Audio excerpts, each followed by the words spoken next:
Awesome. All right. Good afternoon, everybody. My name's John Winkler. I'm with Securable.io. This is my colleague and friend, Chris Jones. He's also with Securable. Today, we're going to be discussing a topic that I personally am very passionate about. So if I sound really excited and I start breathing very heavily, that's probably why. So the topic for our more or less discussion, so please, if you've got questions, there'll be a spot for questions at the end, but feel free to just raise your hand, interrupt, speak out. We want this to be more like a dialogue, a communication with everyone, more so than just hi, slide 1, X, slide 2, Y. So please. We feel that we can learn as much from you as you can learn from us. So yeah, please interact with us. All right, so let's get started. So a little bit about myself. Oh wow. I'm John Winkler. I'm our directors of sales engineering there. Basically, I hold a few different hats, but I'm a primary engineer on our team, so I get down and dirty with the code. But also, I have the great joy of speaking with all of our clients on the phone, trying to figure out what their true problem is, and then building our solution towards that. But that's not what we're here for. My background: I've got a bachelor's of computer science. I have been in the Army Reserve for about 11 years now. I'm a full stack dev. I do DBA work, and I'm a sales engineer. You'll notice I'm not really a security engineer, so a lot of the down and deep security portions, if you've got questions towards that, I can point you to some really smart people who I work with that can answer those questions, but I'm more of the developer side of the house and the overall product direction side, so to speak. I'm an avid gamer. Right now, I'm finishing up Horizon Zero Dawn. I'm playing the newest expansion of WoW, and I finished Homefront, and there's a few other things. But I used to do a little bit of IRC scripting back in the day, and of course, like everybody else here, I'm a cybersecurity enthusiast. All right. Hello, everyone. Christopher Jones. I actually graduated with a bachelor's in business administration and major in marketing from Kent State, but loved cybersecurity, loved technology so much that here I am today. And I'm a software engineer at Securable, security researcher. We need to stay up to date on latest, greatest. That's what we're doing here. We're always learning. And my claim to fame in information security was being suspended from high school, for installing a rat systematically across the entire school's network. That's basically the only ponage I've been responsible for. All right. Other than that, I'm a lover of coffee, cold beer, and cross-site scripting. All right. We're here to talk to you today about the human firewall. Now, to break down what human firewall is, it's not setting your employees on fire. It's a term used to describe a scenario in which the users of your system understand and follow the security policies so well that users are almost as effective or more effective than hardware at stopping penetration, as stopping exploitation of your systems. Yeah, I can talk about the quote. Can I also just mention that this is the first time I've heard you on a microphone, and you've got a great radio voice. Well, thank you. And case for radio. Yeah. We put a little quote on here, and both of us follow this individual who happens to be a Twitter poster for cybersecurity news, and they said, as InfoSec folks, we have to tell people to patch like doctors say, diet and exercise. Really, this is an interesting thing, and it caused me to sit back and think, and there's a phrase I've been using around the office quite a lot, and that's patch your people. It's the idea that keeping all of your employees up to date, knowledgeable, understanding, they don't need to know the deep down and dirty, but they need to get that booster shot. Get those little pieces of information to keep them as that strong defensive point, that front guard and sentry to your overall network security plan. Yep. Fun little quote here. I'm sure most of you are well aware. Networks are hard, people are soft. It's much easier to breach a person. So threw that in for fun. You go on to the next one. All right. And before we get into this, a bit of the problem we're solving is how do you get Jim in sales to use more than one password, which is definitely exposed in the LinkedIn data breach or a number of other data breaches. How do you get Carol in accounting to stop clicking the phishing emails This is a difficult problem we're all facing.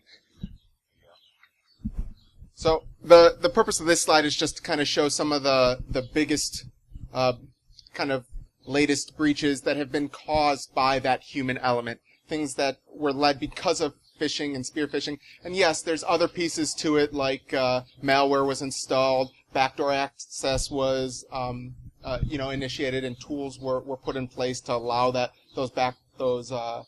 backdoor transfer of data, large data be downloaded, things of that nature. But these all started with that human element. It was because that one person, those two people decided that they were going to click on that email, download that tool, or click on that email, go to the page, and sign in. So you've got Yahoo, DNC, the NSA hacks. There was various different versions of those that started with malware, emails that got sent out. You can see from the side, it costs a really ridiculous amount of money towards businesses across the globe. And it's the sad thing is, and the hard thing that we try to solve with this idea of a human firewall is, it's not slowing down.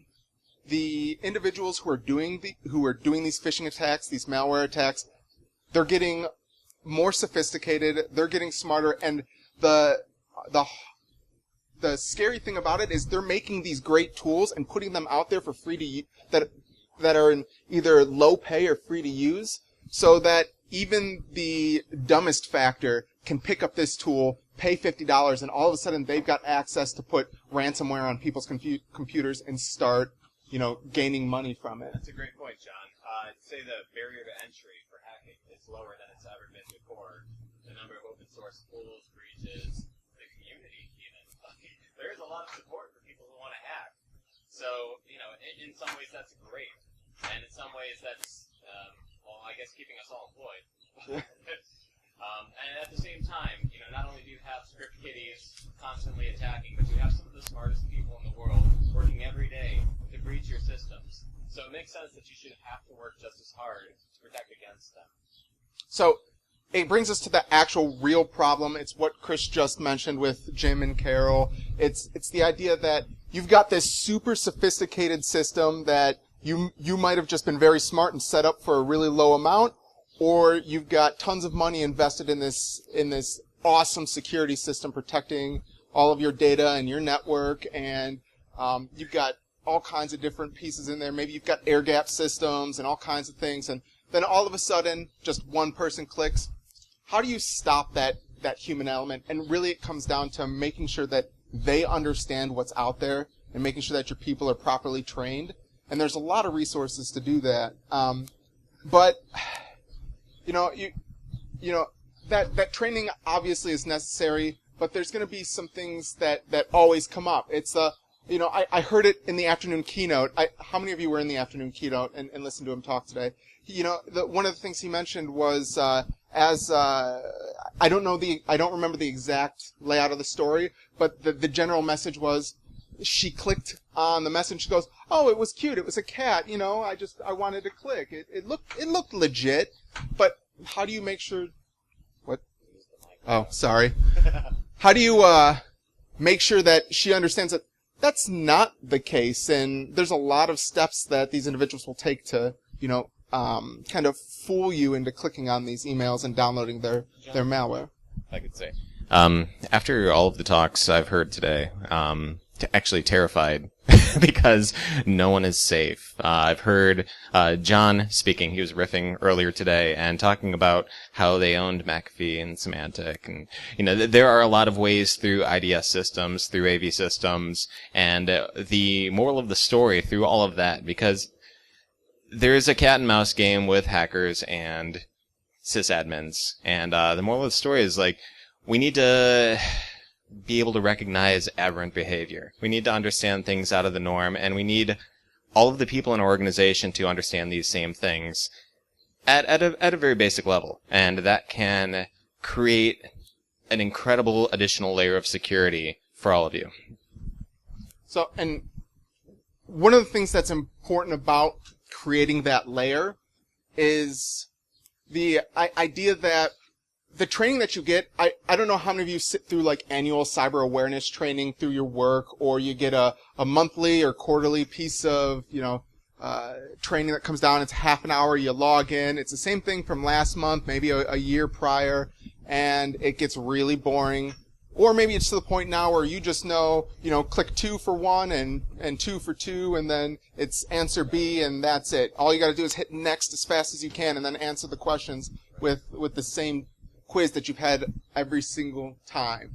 So the idea is making this training effective, making it engaging, making it come to the individuals on in a timely manner that is also in a method that's easily ingestible by them. So you might have not a whole lot of time, so an infographic works better for you, or you've got a long commute, so podcasts work better for you. So making sure that engaging content comes at the right time. Yeah. All right. So I'm curious, and we said we wanted this to be a dialogue with all of you. What types of security awareness training you've all seen out in the wild? Does anyone have a policy or awareness training program in place at their place of employment? Yeah, what do you do? Well, previous job, I worked kind of front lines. Okay. Technical support. So I was kind of the audience. You know, talking about. Yeah. It was one time a year, and exactly what you said. I mean, they changed the answers, but. So you, a little quiz. This is probably Fortune 100. How many times did you take that quiz in your tenure at the company? Once a year. But, like how many times? Oh, 6. 6 times? Gotcha. By that 6th time, how engaging was it for you? He memorized all the answers. Like I said, they changed the answers around. Yeah. All right. Thank you. Okay. So our solution is to turn your organization into your blue team. And that seems a bit lofty in my eyes, knowing what a blue team does and how they have to defend. But you want your organization to be your defenders. And this is something that I know is possible. I've seen my aunt who doesn't know how to use a computer sharing the latest Google Docs hack and warning her family and friends. And because, yes, security is interesting. That's why we're here. People can engage. People want to share. People want to protect each other. But we just have to find a way to make this content engaging and tell them, yes, please update your Windows system. Download that latest iOS update because there's a reason it exists. There have been leaks, there have been vulnerabilities, and we're going to go through some of the steps you can take to turn your organization into your blue team. Oh, thank you. I know you all can read, so I'm not going to, insult your intelligence. But just reading the left side real quick. Personalized, actionable, low friction, adaptive, up to date. These are the types of things that I was just talking about on that last slide.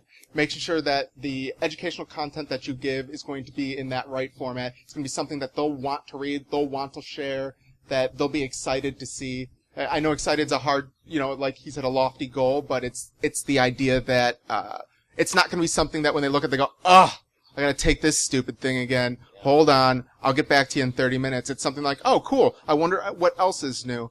I know I started doing a monthly kind of InfoSec presentation for some of my friends, putting something together to put out there, and it's actually gotten quite a lot of good traction by a lot of them. I get a lot of good questions. People come back to me and say, hey, so you were talking about that WannaCry thing. I read a whole lot about it. I saw it on the news channel XYZ that I watch.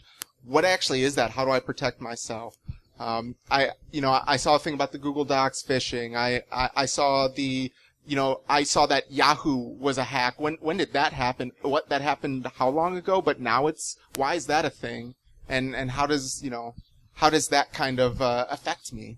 So I'm not talking about an entire memification of cybersecurity education here.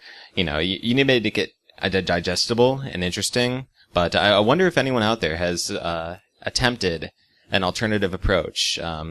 I've seen infographics floating around LinkedIn. I've seen newsletters. One of my favorite podcasts is Risky Business, and it makes it extremely interesting to listen to. Have any of you tried to implement a policy like this in your own company or educate your people? It's really hard because, yes, apathy and the fact that Jim in sales just wants to sell. He doesn't care about the latest patch or, latest data breach, even though he should. So, alright, doesn't look like there's much alternative content out there, but this is something we're trying to change. This is something we're proposing. We think it could work. Thanks, Chris. So, real quick case study. I wanted to bring up Anthem. They recently, within the past, it's been over about the past 2 years, dropped 80 million different data records out. So they had a data breach of about 80 million records. So there hasn't been a set, at least from what I found, a set cost to this. But when you think of the average cost to a business per HIPAA record that's lost, it's astounding. So you times that by 80 million, and I can tell you it's going to be over $80 million. But when you look at the steps that the individuals actually took to breach Anthem, it was your typical email-based malware cycle. They got an email, they opened the email, they downloaded the malware. That malware ended up getting installed. Through there, the hacker was able to escalate his privileges, insert some backdoors. They got access to the enterprise data warehouse for Anthem, and then they just started downloading the records. There's a lot of hardware-based solutions to this. There's a lot of different solutions that having a good security, a good security team and an incident response team. There's different things that you can have that will help with this, of course. Better antivirus, all different kinds of things. And there's a lot of really smart people here today that could tell you about all these different tools that you can use to help with that preparation and also the, oh shit, things have happened, how do I fix it aspect. What we're trying to help with in the industry is stopping it before any of that is needed to make your jobs easier. It's the idea of that human firewall. It's right there. That email's received. It's getting them to recognize that that email is not a legitimate source, understanding how it can affect them and make them go, that's not good, I need to report this, mark as spam, contact my security point of contact, and move forward from there. So all those other tools and steps are great, but wouldn't it be better if they weren't needed as much because your organization understood security? And that's the basis behind it. I know there are a lot of really smart people out here in the audience today. Does anyone have an in-depth understanding of Anthem or what happened? Because what we want to do here is go through and see where humans were compromised, where systems were compromised, and maybe find some solutions on the journey here. Yeah. All right. So we're going to keep on going. And as far as Anthem, as far as all the data breaches and the people who've been compromised, if they had some source of education, if they had the knowledge to know not to click that phishing email, that could have been prevented. All of that money we had up on the board earlier, that would not have been lost. So here we have a list of resources. Personal learning, Udemy, Cyber, Securable. Have I Been Pwned? Everybody here knows about that, right? Awesome. And microlearning, easily digestible content, snippets. This can be broken down because the average person has an attention span of about, a Tekken match. Yeah. So, yeah, you want to make it very quick and you want it to be low friction. You do not want to disrupt people's day because then they're going to somewhat harbor resentment about having to do this content, having to learn about cybersecurity. You don't want that. Thank you. So let's talk about a little bit of the value analysis to having a more in-depth cyber training policy and system in place. So most of you probably know who PricewaterhouseCoopers is, PwC. They put out many different white papers every year. Where these stats came from was their annual U.S. cybercrime survey. But there's also some things from the Ponemon Institute and from RSA, who I know has a booth out here. If anybody here is from RSA, I'm looking forward to your conference next year. But to go through a couple of stats we found, in PwC's survey, when they reached out to the organizations that they ended up talking to, and they asked them, how many of you actually have in-depth cyber security education that goes outside of just typical policies, only about 50% of the companies said, yes, we do. And then when they dove into that deeper, there was an average loss difference for each of them of about $500,000 per year, based off of the threats that they were either competing against or were hit by. That alone, for SMB, for small and medium businesses, that it can be a devastating amount. For larger businesses, it might not be so devastating, but as we all know, when your business scales, the cost per cybercrime and the amount of cybercrimes that are trying to affect you also grows as well. So that number scales with the size of your business. It was in one of the RSA articles that I read that they mentioned that a new phish campaign happens every 30 seconds right now. It means every 30 seconds someone is putting something together to try to get your information, get access into your system or someone's system. And the thing I found really interesting was just having a baseline phishing awareness program that will have a return on investment, which means if you spend $10 a month on security, you should save $70 for that month in cost for what you would have paid for cybercrime when you look at the large scale. But the average was somewhere between 7 and 37x ROI, which can be huge in cost savings. And that's a great stat to put on a slide when you're trying to explain why cybersecurity education is so important to the executives for your company. All right. So, I want to thank you all for coming and listening to our talk today. I'd like to open up the floor for any questions. Yeah. Thank you. Yes. Shaming. Okay, so it's carrot or stick, and we've even considered Okay, I'm sorry. Yep, and here we are. So shaming employees, and that comes down to the question of carrot or stick. Do you praise them for good security practices, or do you put a wall of shame up as far as people who have fallen victim to our phishing campaign internally? And I don't have an answer for that. I don't know if shaming is an effective strategy. So in my personal experience, I would say that shaming, in front of everybody is not a good strategy. It ends up, huh?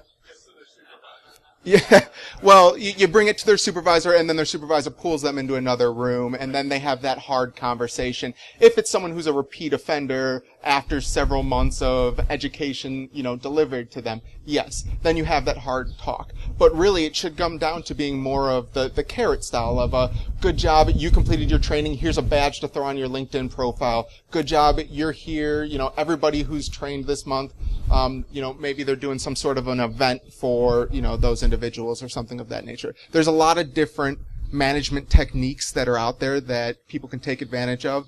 And, shaming, I would say, is not really one of those good ones. And so you have an employee of the month, but do you have a worst employee of the month? So, something to think about. My CIO is fond of it. Oh, okay. Part of my job. Oh my gosh. I have blue hairs. I have Oh, yeah. elderly secretaries. Every email that they've never seen before gets forwarded. I was talking to a gentleman yesterday about how a woman clicked a phishing email, system compromised, they went in there, ripped it out, brought her a new computer, fresh image, she clicked the exact same phishing email. Yeah. And they're like, I don't know how to explain this to you. 20 minutes later. Yeah, 20 minutes later. Any other questions? All right. Well, again, thank you all. Thank you very much. Appreciate it.